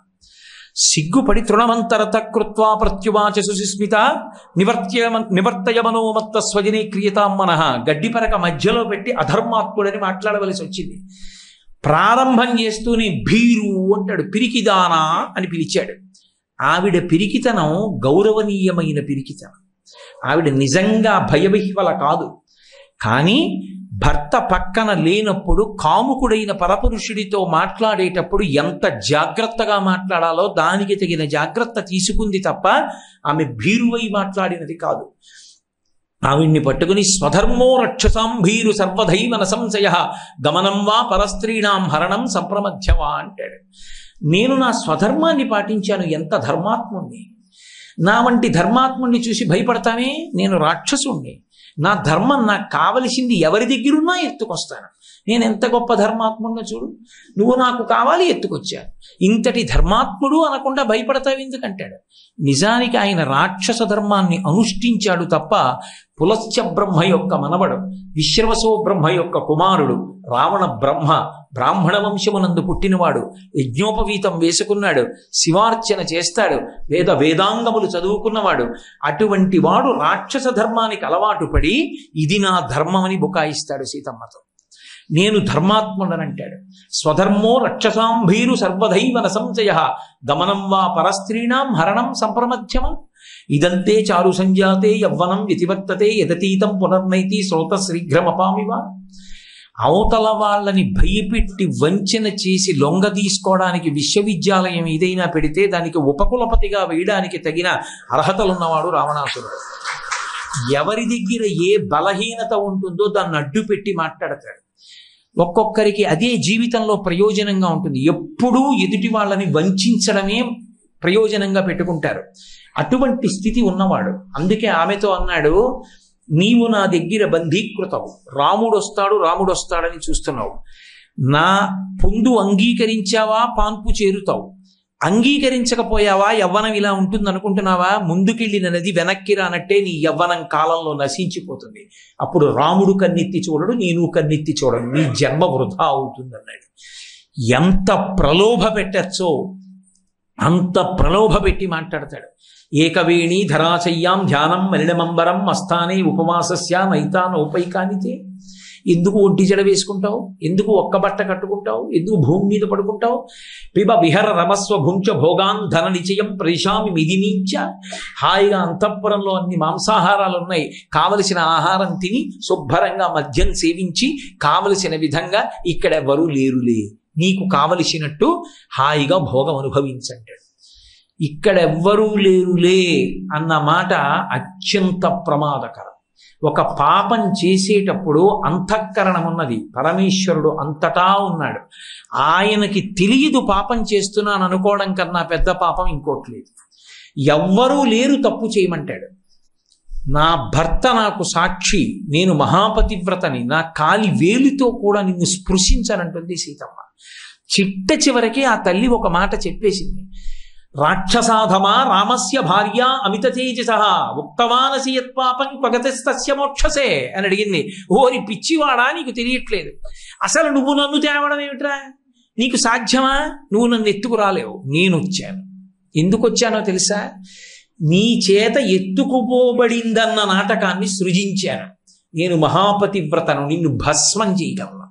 ఎందుకు వచ్చానో తెలుసా, రాక్షసాధమా రామస్య భార్య అమిత తేజస, నువ్వు నన్ను ఎత్తుకొచ్చి నాతో ప్రతిరోజు మాట్లాడకూడని మాటలు మాట్లాడటం చేత నీ యందు పాపము విశేషముగా పెరిగిపోతే, నువ్వు చేసుకున్న తపస్సు వలన కలిగినటువంటి పుణ్యము అనుభవములోనికి వచ్చి రక్షించలేనంత అధర్మము నీ యందు ప్రకాశించిన నాడు నీ మృత్యువుకు కావలసినటువంటి పాపాన్ని నువ్వు ఒడ్డుకున్నవాడివి అవుతావు. నీ చావు కోసం వచ్చాన్రా, విధిస్తవ వదార్థాయ విహితో నాత్ర సంచయ, నీ వధ విధి ఇలా నిర్ణయించాడని గుర్తెరగలేకపోతున్నావురా పిచ్చివాడా, అందుకొస్తున్నాయి నీ నోటి వెంట ఈ మాటలు అంది. ఇంత స్పష్టంగా తల్లి చెప్పింది, వినే లక్షణం వాడికి లేదు, అలాగే మాట్లాడుతూ వచ్చాడు. చిట్ట చివరికి ఏ కంఠం నుంచి మాట్లాడకూడని మాటలు వచ్చాయో ఆ కంఠాలు యుద్ధ భూమిలో అన్ని వేల మంది దేవతలు చూస్తుండగా, వీడు చనిపోవాలి చనిపోవాలి చనిపోవాలని అంతమంది కోరుతుండగా ఒక్కొక్క కంఠం రామచంద్రమూర్తి నరికేస్తే 10 తలలు నేల మీద పడిపోయి శరీరం యుద్ధ భూమిలో పడిపోయింది. అనకూడని మాటలు, మాట్లాడకూడని మాటలు మాట్లాడి నశించిపోయినటువంటి వాడు రావణాసురుడు. మాట ఈశ్వరుడిచ్చి ఉండి ఉండవచ్చు, కానీ ఆ మాట దేనికి పనికి రావాలి అంటే అభ్యున్నతికి పనికి రావాలి, జీవితంలో వృద్ధిలోకి రావడానికి పనికి రావాలి. అంతేకాని ఆ మాట తాను నశించడానికి మాట్లాడేవాడు కాకూడదు. ఇవాళ మన దేశానికి పట్టిన పెద్ద దౌర్భాగ్యం అంతా ఎక్కడుందంటే, పనికి మాలిన మాటలు మాట్లాడేటటువంటి వాళ్ళు జాతిని నిర్వీర్యం చేసి ధార్మిక దృష్టి నుంచి మరల్చేటటువంటి మాటలు మాట్లాడే వాళ్ళు ఎక్కువ. ఆ మాటలే ప్రతిరోజు చదువుకోవలసినటువంటి విషయాలుగా కనపడుతున్నాయి. ఇవి కనపడుతూ ఈ మాటలే వినపడుతున్నప్పుడు నిన్నగాక మొన్న పుట్టి పరిపక్వత లేని పిల్లలు ఏదో పరిణతి పొందేసి దేశానికి అభ్యుదయం తేవాలని కోరుకోవడం ఎంత తప్పు. ఎక్కడుంది దోషం? మూలంలో ఉంది. అసలు వాక్కుని అదుపు చెయ్యగలిగిన యంత్రాంగం ఎక్కడుంది? ఇలా మాట్లాడడానికి వీలు లేదు, సమాజం పాడవుతుంది అని చెప్పేవాడు ఎక్కడున్నాడు? శ్రీరామాయణం హెచ్చరిక చేసింది, తస్మాత్ జాగ్రత్త జాగ్రత్త, మాట వలన నశించిపోతామని చెప్పి. ఏది? ఒక్క పాఠ్యగ్రంథంలో శ్రీరామాయణ వాగ్వైభవము అని 4 శ్లోకాలు ఇవి. ఏ పిల్లలకి ఎక్కడ సంస్కృతి వైభవంగా పిల్లల్ని కూర్చోబెట్టి ఒక్క మాట మనం నేర్పుతున్నాం? వాళ్ళకి ఏవి అందుబాటులో ఉండకూడదో అవన్నీ అందుబాటులో ఉంచి వీధిలోకి వస్తే కనపడకూడని పెద్ద పోస్టర్లు, టీవీ పెడితే అక్కర్లేనివన్నీ కనపడతాయి, నెట్ ఓపెన్ చేస్తే వాళ్ళకి ఇది తెలుసుకోవచ్చు ఇది తెలుసుకోకూడదు అన్న విషయం ఏమీ లేదు, అన్నీ దొరుకుతాయి. పుస్తకాలు తీస్తే భయంకరమైన సాహిత్యం. ఇది ఇలా ఉండకూడదని శాసించగలిగిన యంత్రాంగం ఎక్కడున్నది? వాక్కు నశించిపోయినప్పుడు, వాక్కు యందు ధర్మం పోయినప్పుడు సమాజమనందు ధార్మికత ఎలా నిలబడుతుంది? శాంతి ఎక్కడి నుంచి ఏర్పడుతుంది? మనిషికి ఒక పోలీసుని పెట్టినా శాంతి సాధించడం సాధ్యమా? రామరాజ్యం అయిందంటే శాస్త్రము ప్రమాణమైంది కాబట్టి రామరాజ్యం అయింది. ఇంటికి తాళం వేయకుండా పౌరులు వెళ్ళారు, నెలకి 3 వానలు పడ్డాయి. భర్త ఉండగా భార్య బ్రతికుండి భర్త చనిపోవడం అన్నది లేదు, పిల్లలు మరణించి పెద్దవాళ్ళు ప్రేతకార్యం చెయ్యడం లేదు అంటే ధర్మము నిలబడింది కాబట్టి, వాక్కు యందు పౌరుష్యము లేదు కాబట్టి, ధర్మ ప్రబోధము జరిగింది కాబట్టి, ఎక్కడ చూసినా రామా రామా ఈ 2 మాటలే వినపడ్డాయి కాబట్టి, రాముడు ఆదర్శమయ్యాడు కాబట్టి రామరాజ్యం అయింది. కావాలని పిలిచేది రామరాజ్యం. ఒక్క నోటి మాట యందు ఎక్కడ మీరు ఎంత చదవండి, పొద్దున్నే ఇంటికి వచ్చి గుమ్మం ముందు పడిపోయేటటువంటి కాగితాలు తీసి ఎటు తిప్పి చదవండి, మీ మనస్సుని ఉద్వేగపరచనివి, మీ మనస్సుని ధర్మం వైపుకి నడిపించేవి, మీ మనస్సుకి ఉల్లాసం కల్పించి 10 మందితో శాంతిగా ఉండేట్టు చేసేవి ఎక్కడ కనపడుతున్నాయి? సమాజం ప్రశాంతంగా ఎందుకు ఉంటుంది? ఉంటుందా? వాక్కు మీద ఆధారపడి ఉంటుంది. ఎవరు మాట్లాడడానికి అర్హులో వాళ్ళు, ఆ మాట్లాడిన వాళ్ళకి వాక్కుల మీద నియంత్రణ ఎక్కడుంది? లేనప్పుడు కట్టుకున్న సతిని నట్టేటిలో ముంచి కన్నవారి నోట గడ్డ కొట్టి సభలకెక్కువాడు చచ్చు పెద్దమ్మరా లలిత కుసుగుణజాల తినుగుబాల అన్నాడు ఆ రోజుని. అలా అయిపోయిన నాడు ధర్మం ఎక్కడి నుంచి నిలబడుతుంది? అందుకే వాక్కు గురించి వేదం అంత జాగ్రత్త చెప్పింది. సత్యం బ్రూయాత్ ప్రియం బ్రూయాత్ నబ్రూయాత్ సత్యమప్రియం ప్రియంచ నానృతం బ్రూయాత్. వేదం ఈశ్వరుడు నీకు వాక్కు ఇచ్చాడు కదా అని దుర్వినియోగం చేస్తావేమో. సత్యం బ్రూయాత్, నిజం మాట్లాడు. సత్యం బ్రూయాత్ ప్రియం బ్రూయాత్, నిజం చెప్పేటప్పుడు కూడా మళ్ళీ వాక్కు యందు పారుష్యం లేకుండా మాట్లాడు, గంభీరంగా ప్రతిపాదన చెయ్యి. ప్రియం బ్రూయాత్ నబ్రూయాత్ సత్యమప్రియం. నువ్వు సత్యం చెప్తున్నావు కదా అని అవతల వాళ్ళకి అప్రియమైన సత్యములు చెప్పవద్దు. ఎవరో పాపం ఒక ఆయన యజ్ఞం అంతా చేసి పూర్ణాహుతికి సిద్ధపడుతున్నాడు, వాళ్ళ పెద్దతండ్రి గారు చచ్చిపోయారని తెలిసింది. ఇన్నాళ్ళకి నా జీవితంలో ఓ నిజం చెప్పే అవకాశం వచ్చిందని వెళ్ళి ఆయనకి చెప్పే ఎక్కర్లేదు, కాసేపు ఆగచ్చు. నబ్రూయాత్ సత్యం అప్రియం, అప్రియమైన సత్యమును చెప్పవద్దు. అలాగని ప్రియంచనామృతం బ్రూయాత్, అవతల వాడికి సంతోషంగా ఉంటుందని అబద్ధాలు చెప్పవద్దు. మాట మాట్లాడేటప్పుడు ఈ 4టిలోకి వస్తోందో లేదో చూసుకుని మాట్లాడు. అలా లేకపోతే ఏమవుతుందో తెలుసా? మాట్లాడటమే అవకాశం ఉంది కదా అని మాట్లాడడం మొదలు పెడితే జిహ్వాగ్రే వర్తతే లక్ష్మి, జిహ్వాగ్రే మిత్రబాంధవా, జిహ్వాగ్రే బంధనం ప్రాప్తి, జిహ్వాగ్రే మరణం ధ్రువం. నాలుక చివర నుంచి వచ్చినటువంటి మాటల వలన లక్ష్మీ కటాక్షం అబ్బుతుంది. జిహ్వాగ్రే వర్తతే లక్ష్మి, జిహ్వాగ్రే మిత్రబాంధవా. మాటలు మంచివి మాట్లాడడం చేత అనేక మంది మిత్రులు బాంధవులు ఏర్పడతారు. జిహ్వాగ్రే బంధనం ప్రాప్తి, మాట్లాడకూడని మాటలు మాట్లాడిన వాడికి శత్రువులు ఎక్కువ అవుతారు. ఒక్కొక్కసారి బంధనమునందు పడిపోవలసి ఉంటుంది మాట్లాడకూడని మాటలు మాట్లాడి. జిహ్వాగ్రే మరణం ధ్రువం. ఒక్కొక్కసారి మాట్లాడకూడని మాటలు మాట్లాడినందుకు మరణమును పొందవలసి ఉంటుంది. కాబట్టి మాట ఈశ్వరుడు ఇవ్వడం కాదు, మాటని ఎలా ఉపయోగించుకోవాలో అలా ఉపయోగించుకోవడం గొప్ప. మాట ఇచ్చినంత శాంతి లోకంలో ఏదీ ఇవ్వలేదు. మీరు జాగ్రత్తగా గమనించండి. అన్నిటికన్నా శక్తివంతమైనది ఏది శాంతి ఇవ్వడంలో అంటే వాక్కు ఒక్కటే. మీరందరికీ డబ్బు ఇవ్వక్కర్లేదు, మీరందరినీ చదివించక్కర్లేదు, మీరు ఎవరికీ అన్నదానం చెయ్యక్కర్లేదు. మంచి మాట మాట్లాడగలిగితే చాలు. ఒకరికి కష్టం వచ్చింది, వెళ్ళి 4 ఓదార్పు వాక్యాలు మాట్లాడగలిగితే చాలు. ఒకడు నిరుత్సాహంగా ఉన్నాడు, వాడు ఉత్సాహపడేటట్టుగా 4 మంచి మాటలు చెప్తే చాలు.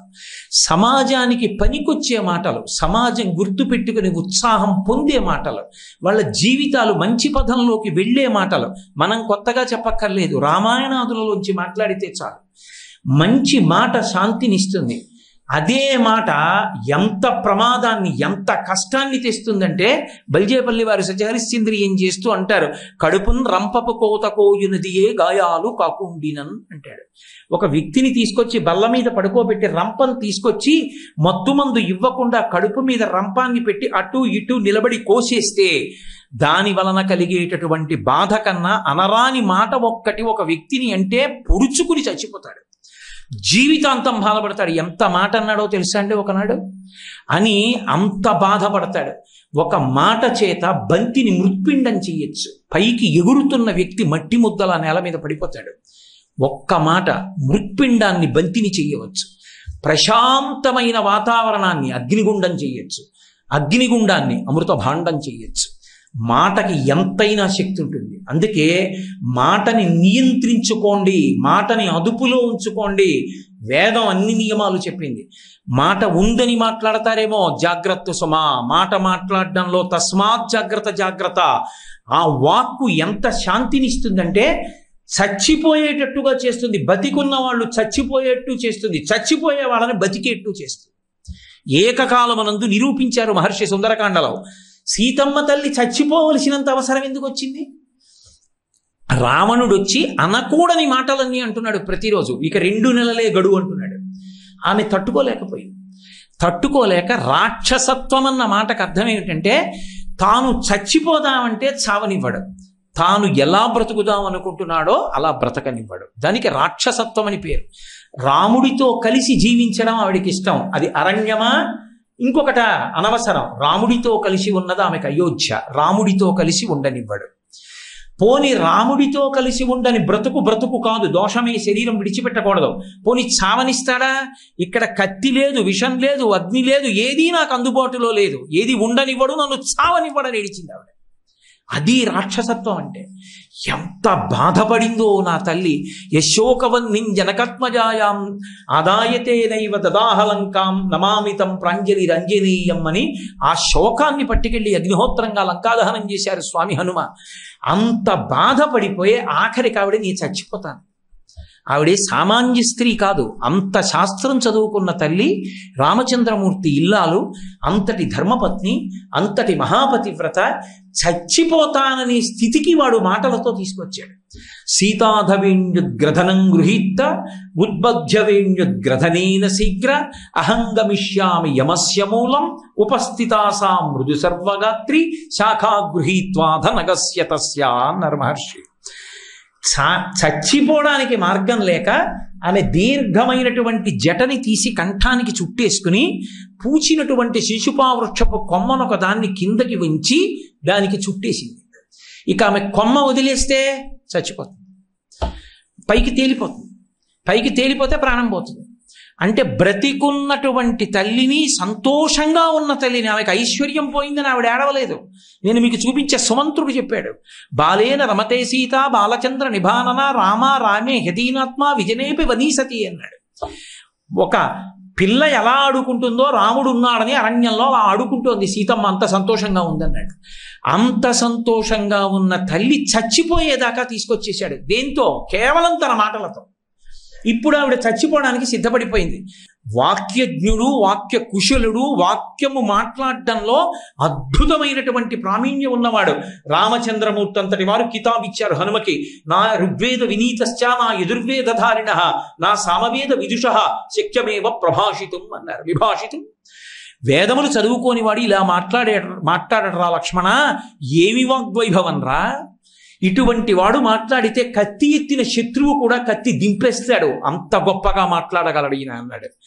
రాముడంతటి వాడు. అటువంటి హనుమ పైన కూర్చుని ఉన్నారు చెట్టు మీద. ఆవిడ కొమ్మకి ముడేసేసి చచ్చిపోవడానికి సిద్ధపడిపోతాడు. ఇన్ని మాటలు తెలిసిన్నవాడు ఏ మాట మాట్లాడాలో మర్చిపోయాడు. ఇంత దూరం వచ్చాడు, సీతమ్మ తల్లి దర్శనం చేసుకున్నారు, కానీ ఆ తల్లి చచ్చిపోతాడు. ఇప్పుడు మాట్లాడదామంటే ఆయన బాధ ఎంత బాధ వచ్చేసిందంటే అకస్మాత్తుగా ఆయన ఊహించలేదు, లేచి చచ్చిపోతున్నాడని చుట్టేసింది జడంతే. మహర్షి ఆయన పడిన పరివేదనని చెప్పడానికి ఏవం బహువిధాం చింతాం చింతయిత్వాం మహాకపి సంసర్వో మధురం వాక్యం వైదేహ్య వ్యాజహార అన్నారు. అన్ని శాస్త్రములు తెలుసున్నటువంటి వాడు, నవవ్యాకరణ పండితుడు, బుద్ధిమతాం వరిష్టం వాతాత్మజం వానరయూధముత్యం దేశకాలానువృత్తిశ్చ నయశ్చ నయపండిత అని సుగ్రీవుడి చేత కితాబునందుకున్నటువంటి వాడు ఏ మాటలు మాట్లాడాలో అర్థం కాలేదు. నేను సంస్కృత భాషలో మాట్లాడితే వానరం సంస్కృతం ఎందుకు మాట్లాడింది అంటుంది, వానర భాషలో మాట్లాడితే అర్థం కాదు. గట్టిగా కిందకి దూకు అమ్మా ఉరిపోసుకోకందామంటే రాక్షస స్త్రీలు మేల్కొంటారు, యుద్ధం జరుగుతుంది, జయాపజయములు విధి నిర్ణీతములు, ఏమవుతుందో తెలియదు.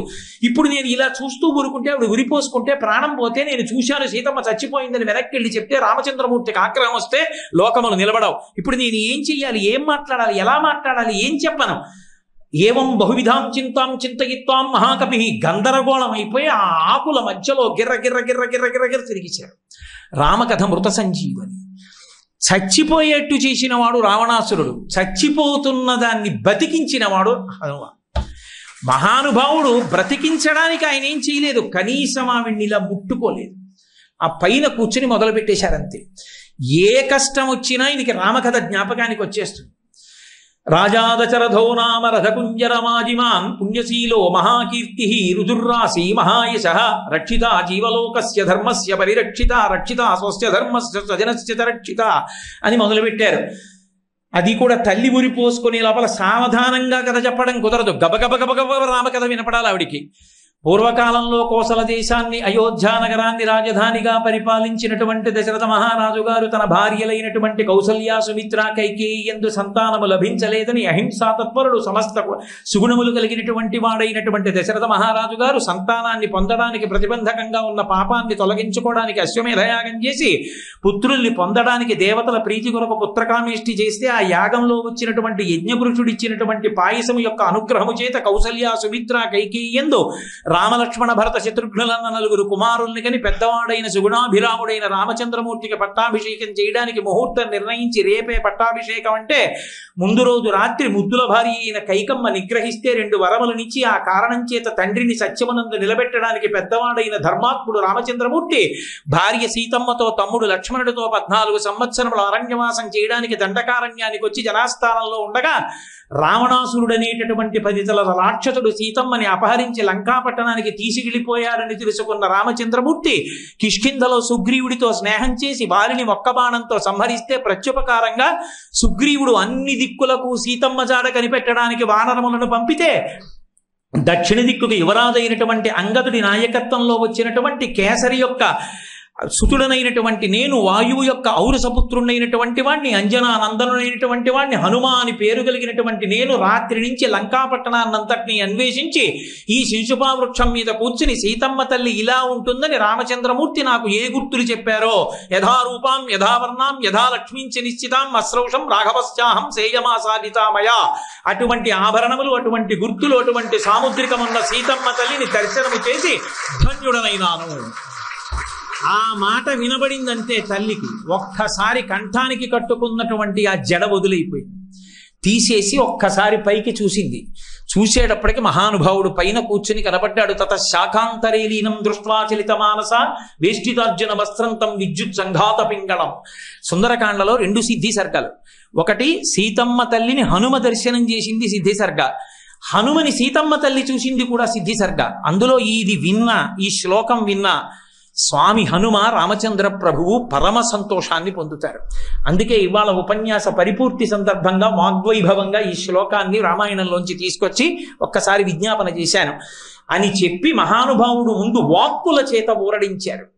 ఇలా చేత్తో ముట్టుకోకుండా 10 నెలల నుంచి కంటికి పంటికి ఏకధారగా ఏడుస్తున్నటువంటి తల్లి కళ్ళు తుడవకుండా వానరోహం మహాభాగే దూతో రామస్య ధీమతః రామనామాంకితం చేదం ప్రత్యదేవ్యంగుళీయకం ప్రత్యయార్థం తవానీతం తేన దత్తం మహాత్మన సమాశ్విషి భద్రం తే క్షీణ దుఃఖపలాహ్యసి అంటూ ఆ ఉంగరాన్ని తీసి అమ్మ రామచంద్రమూర్తి యొక్క దాసుణ్ణి రామదూతని వానరుణ్ణి తన పేరు కూడా చెప్పుకోలేదు మహానుభావుడంత వినయం.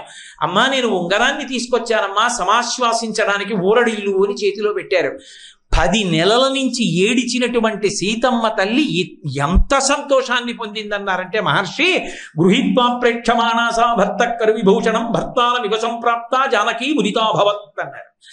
ఇంట్లో పని చేసుకుంటున్నప్పుడు మహాపతివ్రత అయినటువంటి స్త్రీకి ముందు చెప్పకుండా అకస్మాత్తుగా భర్త వచ్చి ప్రేమతో చూసినప్పుడు ఆ భర్త వంక చూసినటువంటి ముగ్ధ అయినటువంటి ఆడది పరమ సంతోషంతో చూసి బుగ్గలు ఎర్రబడిపోయి నిలబడినప్పుడు ఎలా ఉంటుందో అలా అంత సంతోషంతో ఉంగరాన్ని కన్నులకు అద్దుకుని గుండెల మీద పెట్టుకుని పరవశించిపోయి ఏడుపాపి సంతోషపడిన సీతమ్మని చూసినటువంటి ఘనత మా స్వామి హనుమకొక్కరికే దక్కింది.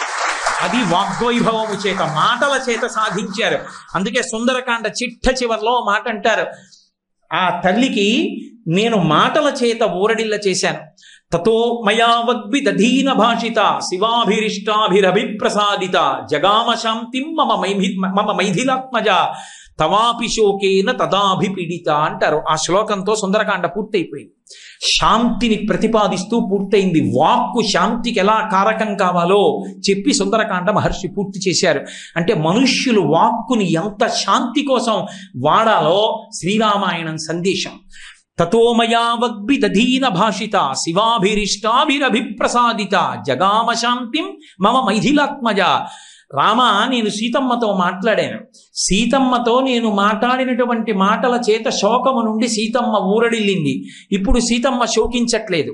శోకించి ఉరిపోసుకునేటంతటి బేలగా ఇప్పుడు ఆమె లేదు. కానీ ఆమె ఒక కారణానికి శోకిస్తోంది. ఎందుకు శోకిస్తోందంటే నీవు తన పక్కన లేవని నువ్వు శోకిస్తున్నావని తాను శోకిస్తోంది తప్ప ఇక నువ్వు రావేమోనన్న బెంగ లేదు. ఆమె అందుకు మాత్రం శోకించట్లేదు.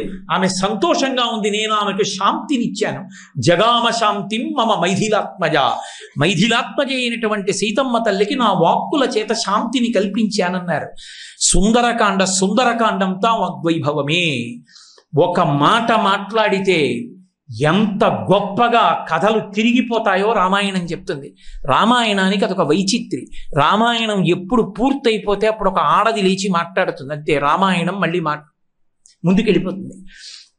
అసలు యథార్థానికి సీతారామ కళ్యాణం దగ్గర రామాయణం అయిపోయింది. మాట్లాడకూడని మాటలన్నీ అంత ప్రేమతో శ్రీరామ పట్టాభిషేకం అని పొంగిపోతున్నటువంటి కైకమ్మ దగ్గరికి వెళ్ళి మందర మాట్లాడింది. మందర మాట్లాడినందుకు కైకమ్మ మనసు విరిగిపోయింది. విరిగిపోయినందుకు దశరథుడితో కైకమ్మ తిరగబడి మాట్లాడినందుకు అయోధ్యకాండ వచ్చింది. రాముడు అరణ్యవాసానికి వెళ్ళాడు. రాముడు అరణ్యవాసం పూర్తి చేసి తిరిగి వచ్చేసాను. శూర్పణఖ వచ్చింది. శూర్పణఖ వచ్చి మాట్లాడే రావణుడి దగ్గరికి వెళ్ళి రెచ్చగొట్టింది. 3 లోకములలో లేదు అందగత్తె నువ్వు సీతమ్మని పొందాలని. శూర్పణఖ మాటలకి ప్రేరణ పొందిన రావణాసురుడు మారీచుణ్ణి రెచ్చగొట్టి మాయామృగంగా పంపించి సీతాపహరణం చేయించబట్టి మళ్ళీ రామాయణం ముందుకెళ్ళిన రామాయణం ఏమైపోనో ఒక చోట త్రిజట లేచి తన స్వప్నాన్ని చెప్పి సీతమ్మ తల్లిని ఊరడిల్ల చేసింది. మళ్ళీ తల్లి స్వస్థత పొందింది.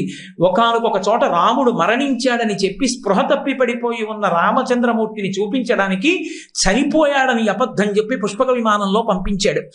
కనీసం కిందకి కూడా దింపడానికి ఒప్పుకోలేదు. కింద మట్టిలో పడిపోయి ఉన్నటువంటి రాముణ్ణి చూసి శరీరం వదిలిపెట్టేశాడనుకుంది సీతమ్మ. భర్త చనిపోయాడనుకుని పైనుంచి చూసి కిందకి దిగకుండా విమానం వెళ్ళిపోతుంటే ఎంత ఏడిచిందో యుద్ధకాండలో. అప్పుడు చెప్పింది మహాతల్లి అనల వచ్చి, అమ్మా వైధవ్యం పొందిన స్త్రీ పుష్పక విమానం ఎక్కితే పుష్పకం ప్రయాణం చెయ్యదు. నీకు సౌభాగ్యం ఉంది, రాముడు మరణించలేదు, స్పృహ తప్పాడు, మళ్ళీ స్పృహ పొందుతాడమ్మా, ఊరడిల్లు, సూర్యుణ్ణి ఉపాసన చేయమని చెప్పింది. సీతమ్మ తల్లి సూర్యోపాసన చేసింది. రాముడు ఆదిత్య హృదయంతో సూర్యోపాసన చేశాడు. సూర్యోపాసనమే వాళ్ళ జయమునకు కారణము. ఎప్పుడైనా మానసిక స్వస్థతకి శారీరక స్వస్థతకి భాస్కరుడు కారణం. ఆరోగ్యం భాస్కరాది చేత్. కాబట్టి మళ్ళీ అక్కడ త్రిజట మాట్లాడడం, అనల మాట్లాడడం వల్ల సీతమ్మ తల్లి ఊరడిల్లింది. రామాయణం ఎక్కడెక్కడ అయిపోతుంది అనుకుంటామో అక్కడొక్కడ ఒక్కొక్క ఆడది మాట్లాడుతుంది. మాటల వలన రామాయణం మళ్ళీ తిరిగిపోతుంటుంది. మాట రామాయణాన్ని మార్చేసింది. మీతో నేను మనవి చేశాను, లక్ష్మణుడు ప్రాణం పోయినా వెళ్ళడు సీతమ్మని విడిచిపెట్టి. అనరాని మాట ఒక్కటంది అంతే సీతమ్మ. రామాయణ కథ తిరిగిపోయింది. రావణుడు కాదు సీతాపహరణం చేసింది, ఆవిడే చెప్పుకుంది. నేనే లోభపడిపోయాను అని చెప్పింది. ఒక్క మాట, సుదుష్టత్వం వనే రామమేకమేకోను గచ్చసి మమ హేతోహ ప్రతిచ్ఛన్న ప్రయుక్తో భరతేనవా అంది. నన్ను ఎలా అయినా పొందాలి, మీ అన్నయ్యని చంపాలని నువ్వన్నా వచ్చావు, రాముణ్ణి చంపేద్దామని భరతుడన్నా పంపాడు, రెండిటిలో ఏది నిజం అంది. అమ్మా నేను వెళ్ళిపోతున్నానమ్మా అని వెళ్ళిపోయాడు. లక్ష్మణుడు వెళ్ళిపోయాడు, సీతాపహరణం జరిగింది. ఒక్క మాట సీతమ్మ అన్నందుకు లక్ష్మణస్వామి వెళ్ళిపోయాడు. నూనం సకాలో మృగరూపధారి మామల్ప భాగ్యం లులుభే తదానీం యత్రార్యపుత్ర విసర్జమూఢ రామానుజం లక్ష్మణ పూర్వజంచ అని చెప్పింది. నా వాక్కు వలన లోభానికి గురైపోయాను. వెళ్ళిపోయాడు లక్ష్మణుడు. సీతాపహరణం అయిపోయింది. మాట ఎంత ప్రమాదమో విభీషణుడు చెప్పాడు. వినకుండా విభీషణుడిని అధిక్షేపించి మాట్లాడాడు. ఈ మాటలు నేను పడలేనని విభీషణుడు వెళ్ళిపోయాడు. ధర్మాత్ముడైన విభీషణుడు వెళ్ళిపోయాడు. అంత కాలిపోయింది. మాట మాట్లాడడం, మాట ఎంత శక్తివంతమో, మాట ఎంత శాంతి కారకమో, మాట ఎంత జాగ్రత్తగా ఉండాలో, మాట ఎంత ధార్మికంగా ఉండాలో. మాటల చేత దేవతలు మన్నన చేసి వరంబులిత్తురున్. ఆ మాటల చేత దేవతలు మన్నన చేస్తారు. ఏ విధమైనటువంటి శత్రుత్వం ఉండదు. కేవలం మాటల వలన శత్రుత్వంతో నిలబడిపోయే వాళ్ళు ఉంటారు. మాటల చేత మిత్రత్వంతో ఎనలేని బలాన్ని మూట కట్టుకునేవాడు ఉంటాడు. మనుష్యునికి మాట ఇచ్చిన పరమేశ్వరుడు ఆ మాట చేత తరించిపోయే అవకాశం ఇచ్చాడు, మిగిలిన ప్రాణులకు లేదు. శ్రీరామ రామ రామేతి రమే రామే మనోరమే సహస్రనామ తత్తుల్యం రామనామ వరాననే. పార్వతీదేవికి పరమేశ్వరుడు చేసినటువంటి బోధ. ఏమీ అక్కర్లేదు, శ్రీరామ శ్రీరామ శ్రీరామ అనుకుంటే చాలు. విష్ణు సహస్రనామ స్తోత్రం చేసిన ఫలితం. సంస్కృతంలో అక్షరాల్ని అంకెల్లోకి తర్జుమా చేసే సంప్రదాయం ఉంది. రా 2 మా 5, రామ రామ రామ 2 × 5 × 2 × 5 × 2 × 5, 2 5 10, 10 2 20, 25 100, 100 2 200, 205 1000. సహస్రనామ తత్తుల్యం రామనామ వరాననే. రామనామం అంత గొప్పది. వాక్కుని మంచికి ఉపయోగిస్తే ధరించిపోతాడు. ఆ వాక్కుని అక్కర్లేని వాటన్నిటికీ ఉపయోగించి ఎంతటి పెద్దలైనా గౌరవించకుండా అధిక్షేపించి మాట్లాడడం తేలిక. ఆ తర్వాత పాపం కట్టి కుడిపినాడు అనుభవించినప్పుడు బాధపడతాడు. అందుకని వాక్కుని సద్వినియోగం చేసుకోండి, శాంతికారకంగా వాడుకోండి. 10 మంది సంతోషంగా ఉండేటట్టు ఉంచగలిగినది వాక్కుయే అని శ్రీరామాయణం అనేక కోణాలలో ధృవీకరించింది. ఏ మాట పరమేశ్వరుడు మనకిచ్చాడో ఆ పరమేశ్వర స్వరూపమైనటువంటి పరివార సహితుడైన సీతారామచంద్ర ప్రభు తన నిర్హేతుక కృపాకటాక్ష వీక్షణముల చేత మనందరం కూడా వాక్కుని సద్వినియోగం చేసుకుని తరించి 10 మంది శాంతిగా ఉండడానికి, మనం శాంతిగా ఉండడానికి వీలైన రీతిలో వినియోగించగలిగినటువంటి సమర్థతని కటాక్షించుగాక అని సాంజలి బంధకంగా స్వామి పాదములు పట్టి ప్రార్థన చేస్తూ, గత వారం రోజులుగా నేను చేస్తున్నటువంటి శ్రీరామాయణము హర్షవాక్కులు అన్న ప్రసంగాలకి నేనింత విశాలంగా కూర్చున్నా, మీ అందరూ అంత దగ్గరగా కూర్చుని 3 గంటలు మనిషి కదలడానికి వీలు లేకుండా అలా నిలబడి విన్నారు అంటే ఇప్పటికీ ఈ జాతికి రామాయణం మీద ఎంత నమ్మకమో, రాముడి మీద ఎంత విశ్వాసమో, రామాయణం ఆర్షవాక్కులను తెలుసుకుని జీవితాలు తిప్పుకోవాలని కోరుకుంటున్న వాళ్ళు ఎన్ని కోట్ల మంది ఉన్నారో, అది అందించకపోతే తెలుసుకున్నవాడు ఎంత పాపం చేసిన వాడు అవుతాడో. ఈ సభని చూసి పులకరించిపోతూ ఇంత ఇరుగ్గా కూర్చుని కూడా రామాయణాన్ని ఇంత సావధానంగా విన్నందుకు నాకు రామాయణం మీద మరింత సంతోషం ఏర్పడింది. నేను వయసు పెద్దదవుతున్నా, నాకు శక్తి క్షీణిస్తున్నా రోజు రోజుకి. నేను మాత్రం మీ అందరూ ఇచ్చిన ఉత్సాహంతో శ్రీరామాయణాన్ని ఇలాగే ప్రచారం చెయ్యడానికి కావలసిన ఉత్సాహాన్ని మీరు నాకు కట్టబెట్టినందుకు మీ అందరికీ నా హృదయపూర్వకమైనటువంటి కృతజ్ఞతాభివందనములను వేరొకసారి